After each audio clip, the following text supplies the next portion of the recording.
എടാ ആങ്കപ്പ, ഇറങ്ങി വേണോ ചെറ്റ്? നായിന്റെ മോനെ, എന്റെ അമ്മച്ചിയുടെ കണ്ണീര് കണ്ടിട്ട് വേണം അല്ലടാ നിനക്ക് എന്റെ തറവാടിന്റെ വിഹിതം പറ്റാൻ. വീഴ്ചയിലാടാ. അതിനുവേണ്ടി നീ കോടതി വിധി കാക്കണ്ട. അത് വീഴ്ചയിലാൻ വന്ന ചാർലി.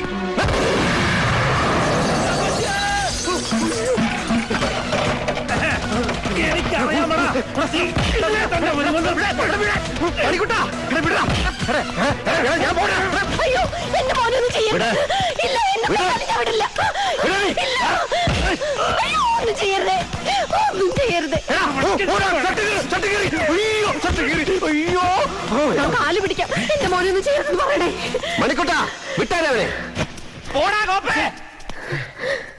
അവനേത് പാതാളത്തിൽ പോയി ഒളിച്ചാലും അവിടെ വെച്ച് കണക്ക് തീർക്കും ഞാൻ.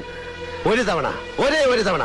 അതിനപ്പുറത്തേക്ക് ഇനി അവനൊന്ന് അനങ്ങിയ തങ്കമ്മച്ചി, അവന്റെ തലയെടുത്തതിന്റെ പേരിൽ കേസ് നടത്താൻ എന്റെ തറവാട് വിൽക്കേണ്ടി വന്നാലും അതിൽ നിന്നൊരു തരി മണ്ണ് കിട്ടുമെന്ന് ഒരു മറ്റേടത്തെ മോനും വ്യാമോഹിക്കണ്ട.